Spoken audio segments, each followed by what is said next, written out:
to the entertainment Talkin' Sports. What is going on, football fans? Back at it with another New York Giants video, and this was a widely requested video by a lot of you guys on Twitter, in my YouTube comments, to talk about some of the things that have come out about the New York Giants today. There was a poll by USA Today saying that the Giants are going to finish dead last in the league at 2-14. There was, some quotes by Stephen A. Smith. I'm going to play the audio on ESPN's First Take today, ripping the Giants apart, basically calling them the joke of the NFL.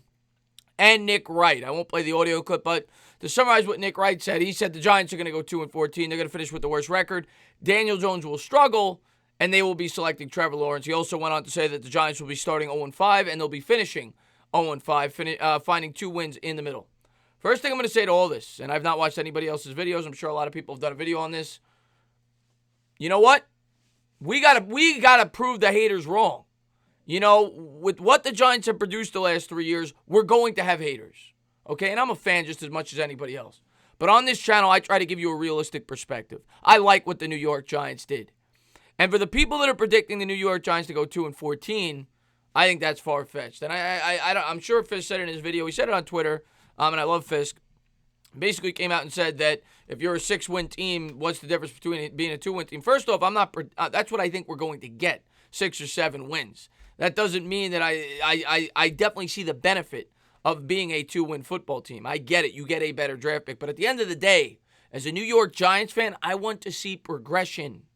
Okay? This team has been in the basement, and a 6-7 team may bounce you into getting better. We have to realize as Giants fans that this is a rebuild. Okay? This is the second year of a rebuild. People say it's the third year because Gettleman. No. The first year Gettleman was here, and you could point to the fact that it was a mistake. Okay? I won't debate you there. We weren't in rebuild mode. We left Eli Manning as the quarterback. We drafted Saquon Barkley, a running back, a guy that was supposed to make an immediate impact on this football team. We spent a lot of money on Nate Solder to shore up the tackle spot, who was not a young player. The New York Giants were trying to win. They signed Odell Beckham to an extension. They were trying to win David Gettleman's first year. This is now the second year of a rebuild. And a rebuild usually takes longer than 1 year. Period. It takes longer than 1 year. And I think as fans, we need to realize that. We also need to realize we're playing a tough schedule. But some of the things that came out today, if you want my honest opinion, I think Nick Wright is ridiculous. I think he's trolling. I think he's looking for attention. And that's what people in the media do. And I'm sure Stephen A. Smith did the same thing. We're going to listen to the audio clip of how he bashed the New York Giants, how he bashed Eli Manning. And I'm sure you guys will feel the same way about that. In terms of the poll, well, I'll pull that up right now. This was by USA Today. It was written by Nate Davis. He has the New York Giants finishing 2-14. And what I don't get about this, if you listen to all the experts, we're coming off a 4-12 season. And I realize we have a tough schedule. I want to reiterate that, which is why I think we're between 5 to 8 wins if you're being a realistic fan because of our hard schedule. But we're an improved team. We won 4 games last year with a rookie quarterback who was thrown into the fire after just 2 starts, who was missing all of his weapons. He never had a full team, and when he did, Saquon Barkley probably wasn't 100%. He may have had a full roster for the most part the last 2 games of the year. Maybe.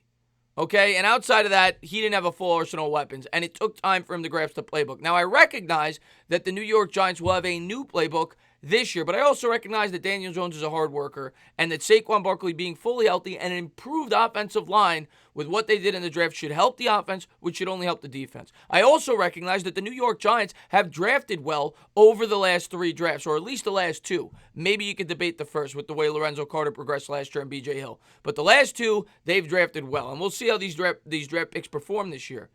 But nevertheless, the New York Giants have a lot of younger players with what we hope and think is improved coaching, not just at the top, but throughout the roster. They brought in a lot of experienced players, which would mean that I would think, at least from an optimistic standpoint, that the New York Giants should be an improved football team, at least talent-wise. And if they're improved, I don't see them winning just 2 games. My personal opinion, they know it's a New York market. They know they're going to draw attention. In terms of his reasoning, rookie head coach Joe Judge must not only prove he's the rare apple that settles near the Bill Belichick tree, and I talked about that yesterday. I think that's kind of a myth. At the same time, there's some fact to it, and maybe Bill Belichick hires guys, as a lot of my subscribers pointed out, to be guys that may not be able to, take over. his job as a head coach, but guys that are good in specific areas, similar to the players that he brings in on the team. He doesn't bring in supreme athletes, unbelievably gifted players, finds guys that fill their role. That may be the argument with guys that he brings on the coaching staff, but I do think Joe Judge is very smart. I think he's come in with a clear plan. He has to navigate a schedule that offers 3 road games in the first 5 weeks, along with home dates against Pittsburgh and San Francisco. Yikes.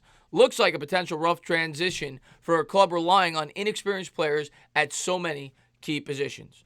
And I can't debate that. They've got a lot of young players on this team, but they're more experienced. Yes, Xavier McKinney and Darnay Holmes, if he plays or not, but the guys that they've had on their roster, the O'Shane Ximenez's of the world, the Lorenzo Carters, Love, so on and so forth, those guys have another year of experience under their belt. Dexter Lawrence, we have Leonard Williams for a full year. I have no doubt in my mind that on both sides of the football, the New York Giants will be improved. And if you go back to all what the so-called experts said about the New York Giants draft, they agreed. And they brought in veteran players in free agency that should help the defense. Now, I recognize other teams improve as well, but other teams get worse too. I don't see the New York Giants only winning 2 games. I think this is just pure hate. In terms of what Stephen A. Smith had to say, sorry about that, regarding the New York Giants. Well, let's play the clip. I'm a bit mild-mannered and cool this morning, Max, partly because I'm feeling a little bit under the weather with little stomach virus going on, but I showed up to work, and part of the thing that has me a bit mellow is that I'm trying to avoid from laughing at you and Molly. Because you're of this mindset that there's such immense pressure upon Daniel Jones. Excuse me, the Giants stink. What pressure are you talking about? Let me tell you why there's minimal pressure. Please don't get me wrong, Max. There's pressure that comes from the fact that you're in the media capital of the world, okay, and playing for Big Blue. That's about it. There's really, outside of that, there's really no pressure. Okay, you want to add pressure because Dwayne Haskins is in the same division as you, and you certainly don't need to look worse than him. Okay. But let's not act like, oh my Lord, there's so much pressure because there's expectations. What expectations? The Giants stink. Molly, Max, they stink. You got a rookie coach. That's the backdrop. Why? Because if things don't work out, Excuse me, Stephen. Oh, Max Kellerman, what if the personnel doesn't work out? Oh, we got Dave Gettleman. Okay, think about this for a second here. I got Joe Judge as an excuse. I got Dave Gettleman as an excuse. Oh, Molly, I haven't even stopped there. Let me go to Eli Manning. I understand it's sacrilegious to say this because he's a two-time Super Bowl champion. MVP, he has a who great knocked off the Patriots. Hold on, Molly. Oh, yeah. Okay, go ahead. Hold on, Molly. Go ahead. Molly, I am coming to you, Molly. I didn't mention you. I'm not letting you hide here, Miss Giant. Here's the reality of the situation. Eli Manning. Hey, Damian Woody, are they talking about that dude that's completed 60% of his passes for his career? Are they talking about the dude that was done 4 years ago? That Max has been on the air for 4 years crying? He's done, begging everybody, including Molly, to accept, but no one wanted to. This guy doesn't even have a 2-to-1 TD to interception ratio in his career. He's had great moments. He's shown up in big moments. He's class personified by any stretch of the imagination. Maybe there's some pressure on Daniel Jones to be the man that Eli is because he's such a wonderful human being. But in terms of football,